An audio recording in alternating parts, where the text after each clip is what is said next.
novamente muito bem-vindos em mais um programa Educar para Transformar, aqui da Web TV Cidade de Santo André. Como sabem, toda semana um assunto diferente relacionado ao universo da educação.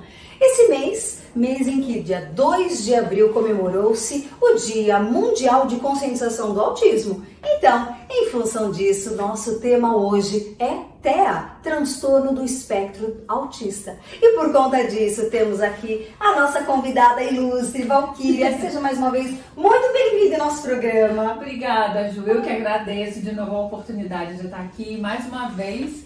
Te agradecer pela prestação de serviço que você tem feito aqui pra gente, pra comunidade. Puxa vida, eu que fico muito feliz. Tenho certeza que todos em casa também. Val que já fez uma participação e com certeza fará muitas outras em nosso programa.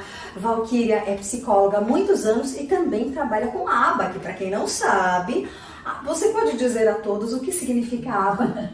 ABA é a análise do comportamento aplicada, é uma forma de intervenção, é uma ciência na verdade, né? E tem as bases na psicologia e já que a gente está falando de transtorno do espectro autista, é uma forma de intervenção muito bem sucedida, não apenas para quem tem o diagnóstico de TEA confirmado, né? Mas para todas as pessoas que têm algum atraso no desenvolvimento. Perfeito! Muito bem. Pessoal, hoje esse tema, então, por conta do dia 2 de abril, foi um dos fatores que nos levou a conversar sobre isso hoje, mas também, Valquíria, e para todos que estão aí, é um assunto que há muito tempo eu gostaria de tratar no programa, porque muitos pais vêm com a dúvida sobre, será que o meu filho, por exemplo, tem o transtorno do espectro autista? Será que, de repente, um aluno, porque muitas mães que também são professoras vêm trocar ideia? Então eu percebo, Val, que é um assunto que é importante que todos compreendam exatamente o que é o famoso TEA, que hoje em dia tem esse nome, né? Transtorno do espectro autista. Queria que você contasse um pouquinho para a gente começar o que é esse transtorno. Por favor, Val. Esse transtorno, ele faz parte de uma série de síndromes, né? Que você não tem ali ainda não se sabe, no caso do TEA, qual é a causa específica. Nós temos aí algumas evidências científicas de que tem uma causa neurológica, alguns tipos de substâncias na gestação, existem também estudos que indicam uma possibilidade grande. Uma questão genética, né, muito grande, em relação à idade dos pais. Então, tem muitos fatores que são genéticos e ambientais, mas não ambientais, isso é importante dizer, não ambientais no sentido da criação da criança. Não é alguma coisa que ocasiona um trauma, né, e que vá desencadear aí o desenvolvimento do TEA, do transtorno do espectro autista. Então isso é muito importante ficar claro, né? Embora não tenha aí um ponto exato de qual é a causa, né, do TEA.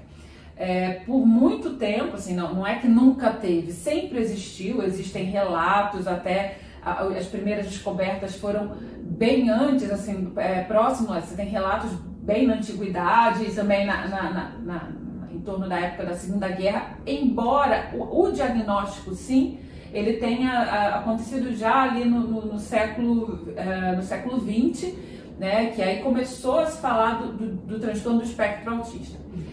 Se a gente puder pensar em algumas características, né, é bem delicado a gente falar isso, porque não é uma característica isolada, é uma combinação. Então, você tem alguns parâmetros de diagnóstico, né? Inclusive, hoje a gente se baseia pelo CID-10, né?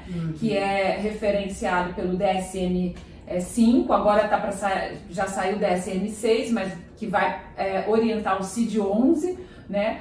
O DSM-6, ele já traz assim já traz alguns parâmetros para o diagnóstico que são mais ou menos relacionados à dificuldade de comunicação e interesses fixos e comportamento estereotipado. Seria legal também explicar para o pessoal o que seria o DSM.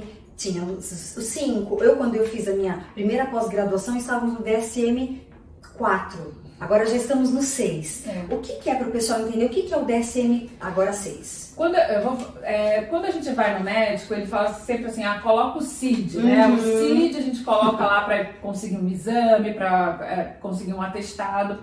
O CID é uma classificação internacional de doenças, né? E ela tem uma referência nesse DSM, que não é usado aqui no Brasil. Aqui a gente se baseia pelo CID.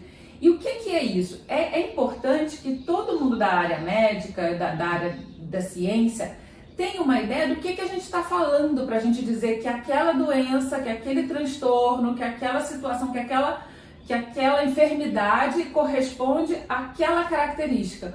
Porque senão fica uma coisa muito aleatória e com a inferência do profissional. Quer dizer, eu acho que ele está assim, então eu acho que é isso. Não. Precisa ter um critério, um padrão, para que todo mundo não apenas diagnostique, mas como para que a ciência ande, né? Para que a gente possa falar a mesma linguagem. Exatamente, para que o mundo possa caminhar aí falando a mesma linguagem. Como você falou, então o Brasil acaba seguindo o CID, que se baseia no DSM-6. Ainda está no CID-11, né? A gente ainda está no CID-10. Meu Deus! Como evolui, né? E assim, nesses tempos de pandemia, aliás, a gente conversou sobre isso na sua outra vinda aqui no nosso programa, muitas mães também levantaram o assunto, e quando eu falo mães, eu quero dizer mães e pais, tá? Parar com esse assunto só mãe. Mães e pais, muitas famílias não só me procuraram, como eu sei que procuraram também você, a sua clínica. A procura tem sido muito grande em compreender. Será que as características que o meu filho tem apresentado são do transtorno do espectro autista? Então, primeiro, vamos entender quais seriam essas principais, vamos dizer assim, características que podem levar a família a pensar que pode ser que seja do TEA. Olha, Ju, eu acho esse assunto bem delicado. Porque hoje a gente está lidando com um fenômeno aí de uma geração que nasceu na pandemia, né, como a gente já tinha conversado. É uma geração que ficou sem estímulo, mas enfim, falando, e aí por isso pode apresentar algumas das características que são compatíveis com o diagnóstico do autismo. Então, o que seria isso? Uma dificuldade na interação. Então, por exemplo, o bebê muito pequenininho, que a mãe chama, eu digo muito pequenininho, mas vamos colocar ali mais para os 8 meses, 9 meses, que é aquela fase de chegar alguém na casa e falar: oi bebê, oi fulano, e ele olhar para onde está indo, rastrear, quer dizer, olhar, acompanhar alguém passando, explorar, né, fazer algum pedido, assim, levantar o bracinho para ir com um, com o outro. Isso daí são formas bem precoces de comunicação, são comportamentos bem básicos e que vão dar pra gente uma noção de um percurso aí de comunicação, de interação com o outro.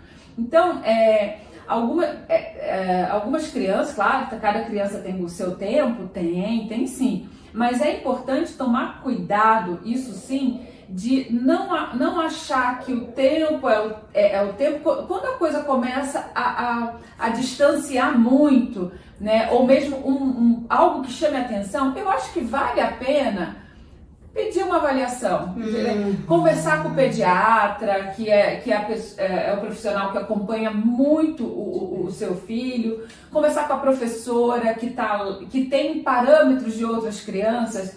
Mas você acabou de dizer que ninguém é igual a ninguém. Ninguém é igual a ninguém, mas tem alguma coisa ali que, mesmo que não esteja dentro do espectro, que pode, talvez, com uma orientação, fazer com que a família, com que o meio mude a forma como está interagindo com aquela criança pequena e ela possa desenvolver.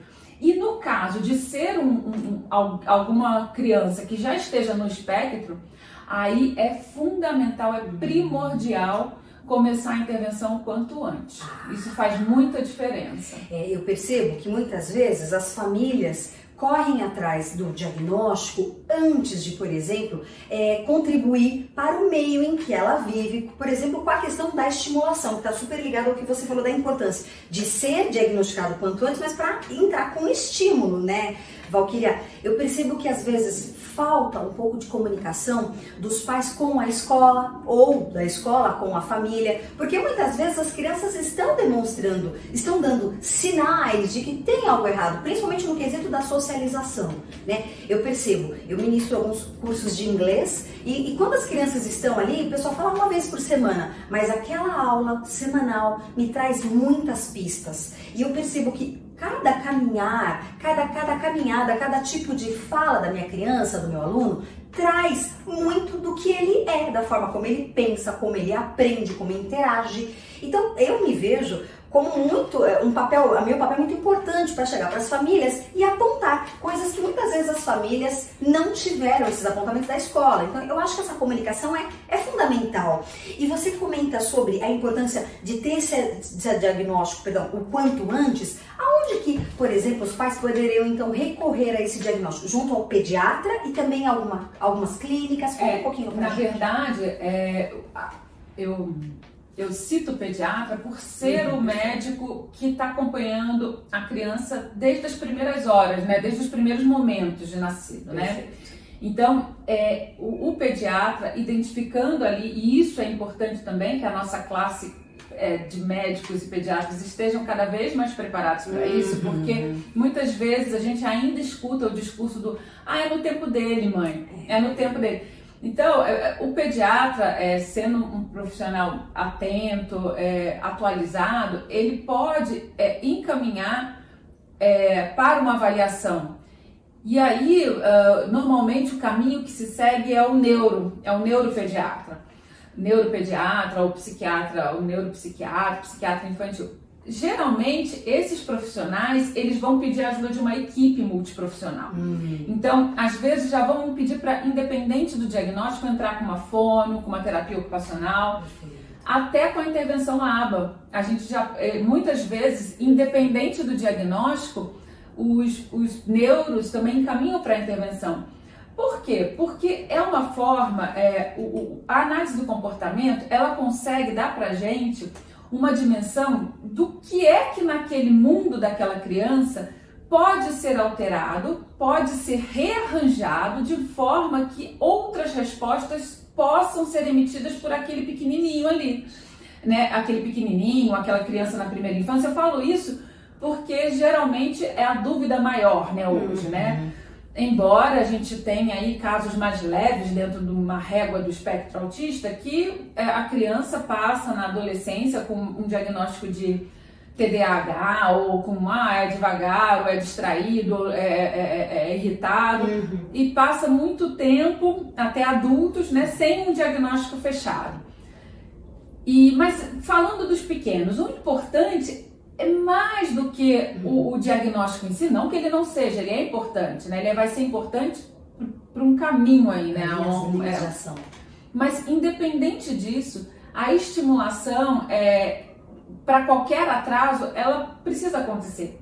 E hoje em dia a gente tem esse fenômeno, né? Que veio aí, nós passamos por 2 anos de pandemia, então além das dificuldades nas crianças, a gente tem uma família também que não sabe como manejar isso nesse momento. Então, a orientação que o ABA pode fazer não é apenas para a intervenção diretamente com a criança, mas é uma orientação e um treinamento para aqueles que estão ali nos cuidados diários com ela. Isso que você falou é algo muito importante, porque muita gente não conhece a terapia em ABA. Posso dizer assim, terapia em ABA? Pode. E é interessante porque a gente acaba compreendendo que ela é muito maior do que, por exemplo, uma terapia, uma ciência comprovada, né? Para autistas. E não, ela envolve muito mais, porque ela acaba ajudando muito mais as crianças que têm aí nem sempre uma facilidade, por exemplo, no aprendizado geral, porque provavelmente vai precisar que os caminhos sejam melhor organizados, principalmente em sala de aula, o olhar do professor.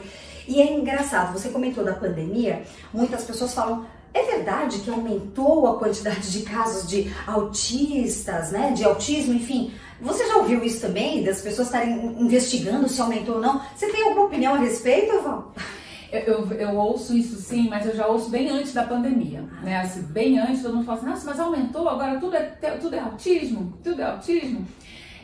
Eu penso que isso tem 2 fatores, né? Mas aí é uma opinião totalmente minha, assim, não estamos falando de nada comprovado, né? Eu acredito que um dos fatores tenha sido, ao invés de ser um diagnóstico fechado, né, de uma característica muito, muito fechada, trazer o autismo para um espectro. Então, quando a gente fala de um espectro, a gente está falando como se fosse uma grande régua, de uma ponta muito severa e de uma ponta mais suave, mais leve, né, vamos dizer assim. Então, você começa a expandir, a entender que existem outras classificações ali que não são apenas aquele que a gente chama do autista clássico, aquele que é muito estereotipado, que não tem linguagem verbal, né? Isso eu acho que é um ponto que influenciou. O outro que eu acho que influenciou para que as pessoas falem, mas é tudo autismo, foi o próprio movimento de inclusão, né? Que acho que isso é importante, né? Dentro das discussões, da ciência, do próprio movimento de pais e mães, né, de tentar discutir isso como discutindo na educação e se posicionando na sociedade. Isso faz com que, mesmo aqueles que já tiveram diagnóstico de pessoas que estão ali mais do lado mais severo, pudessem ter maior oportunidade de se colocar, de se posicionar. Há muito tempo era muito comum e hoje também inclusive assim, há uns 3 anos atrás, quando eu ainda fazia especialização, 4, 3, por aí, dentro do nosso grupo de especialização, veio um caso de um senhor de 60 anos que morava no interior de São Paulo e que foi descoberto lá pela comunidade, pelo sistema de saúde, de assistência social da cidade, que ele vivia com as galinhas. Então ele era não verbal e a família deixava ali no galinheiro, no quintal. Foi crescendo dessa forma e em condições péssimas de vida. Então, assim, o que a gente pensa nisso? Poxa, é um senhor de 60 anos nessa situação. Se a gente olhar algumas décadas atrás, quantos autistas não ficavam isolados, reclusos dentro das suas casas, né? Então, acho que esses fatores fazem a gente ter uma ideia de que aumentou. Aí começa um monte de coisa, né? É a água, é o remédio, é não sei o quê, é a alimentação, é isso que... Não, e não tem nada disso. Nossa, perfeito que você colocou, e é verdade. Muita coisa hoje, eu acho que a própria globalização faz com que a gente compreenda muita coisa que está acontecendo no mundo, né? É tudo muito instantâneo, né? Fala-se que um jornal hoje traz as notícias, a quantidade de informação que uma pessoa tinha no século XVIII em um ano. Quer dizer, num jornal a gente tem. E é verdade, muita coisa grita, o que parece que, então agora aumentou. Não, na verdade, sempre existiu. A gente só não consegue de fato compreender se era mais ou menos, mas sempre existiu, só que agora realmente a gente está enxergando. O que é triste, por um lado, isso que você falou, de ver quantas pessoas que já ficaram reclusas e que ainda hoje estão por terem medo de encarar a sociedade, os preconceitos e por isso o papel importante da família se posicionar junto a essa criança, ao adolescente, e também ter o papel da família com a escola, porque a escola, Val, fala que é o segundo mundo da criança, né? O primeiro é a família, a escola é o segundo. Então, quantas coisas a criança não vai vivenciar na escola que vai deixá-la preparada para enfrentar o mundo, né? Por isso é importante também que a escola lance mão de estratégias pedagógicas, né? A Val, para quem não sabe, ela tem uma clínica aqui em Santo André, aliás, super indico, porque não só eu indico por ela ser a minha amiga, porque eu não deixo dúvidas, é uma pessoa excepcional, mas porque ela é uma pessoa extremamente competente e a clínica dela é fantástica. A clínica atende crianças e acho que a maior parte tem autismo, né? Hoje é espectro do autismo. E eu percebo que o papel que vocês têm, você e todas as suas terapeutas, tem de fazer com que essa criança se torne mais autônoma, seja capaz de ser de fato, de se sentir inserida, né? Conta um pouco sobre essas estratégias que vocês colocam para essa criança se sentir mais autônoma e capaz. Nossa, é individual, né? Assim, é bem para cada um. A gente não tem como você pegar e falar assim, olha, vamos lá, quem é que tem autismo, vem aqui e segue esse daqui o manual. Não é. A gente tem que olhar a despeito do diagnóstico. O diagnóstico vai dizer pra gente assim, olha, tem tem essas dificuldades aqui que clinicamente já foram identificadas e que fazem parte do espectro. Ok, isso é o ponto. O resto é o Joãozinho.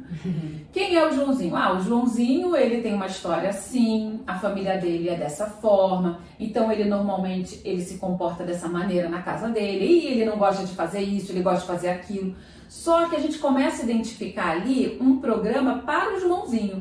Então o Joãozinho, ele faz uma birra danada todo dia que tem que tirar a roupa para poder tomar banho, não quer, mas é uma birra que já bateu a cabeça, já se morde e tal. Então a gente tem que ir lá na casa do João, a gente tem que olhar, ver como é que a família está conduzindo aquilo, para entender como é que a gente vai pensar numa estratégia para esse momento. Dentro da clínica, então, porque isso daí a gente está falando que são excessos.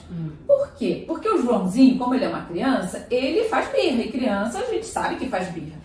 Só que por que é um excesso? Poxa, porque essa birra que ele está fazendo, ela está atrapalhando o desenvolvimento dele e a autonomia. Porque se toda vez a mãe e o pai precisam tirar a roupa dele para tomar banho, isso a gente já está falando que o Joãozinho já está com 9 anos, poxa, como isso está atrapalhando outros repertórios, outros problemas, vai causar um problema social muito grande nele, se é que já não está causando. Então a gente começa a pensar como é que a gente vai agir. E aí a gente elabora, depois de uma avaliação, um PEI, que é um plano de ensino individualizado. E aí a gente vai fazer assim, a gente vai ver o que a gente tem que diminuir de excesso, que não tá legal, e o que de habilidade a gente precisa dizer. Então, por exemplo, às vezes o Joãozinho, ele faz essa birra, não gosta, por um monte de questões na casa dele, mas também porque ele não aprendeu, por exemplo, a dizer assim, me ajuda, tá difícil? Embora ele fale um monte de coisa, mas ele não consegue dizer assim, me ajuda, essa calça tá apertada. Então a gente precisa identificar isso e ensinar as habilidades que não ainda precisam acontecer, né? Precisam ser fortalecidas, precisam ser aprendidas, e diminuir aquele excesso que atrapalha a aprendizagem. Nossa, perfeito. Quer dizer, é isso que a Val comenta, é importantíssimo entender que as habilidades que o ser humano tem, que são inúmeras, devem ser sempre estimuladas, né? Para que a criança se sinta fortalecida e capaz. Porque dificuldades, eu sempre falo isso, e acho que os convidados também acreditam nisso, dificuldades todos temos, dificuldades variadas, mas a gente tem que focar de fato naquilo que a gente pode fomentar, potencializar, como a sua clínica potencializa, para que a gente possa seguir e transformar a nossa própria realidade. Val, eu queria agradecer a sua presença, foi enriquecedor o programa. Eu que agradeço, Ju. Nossa, é ótimo conversar com você. Não, e se eu gostei, eu imagino você aí. Eu queria agradecer mais uma vez, Val, seu convite aqui estará sempre aberto, quer dizer, a sua presença será sempre muito bem recebida, porque é um programa que, de fato, quando você participa, que a gente aprende junto. Mais uma vez, obrigada, meus amores. E aqui, sempre aprendendo como educar para transformar na Web TV Cidade de Santo André. Muito obrigada e até a próxima!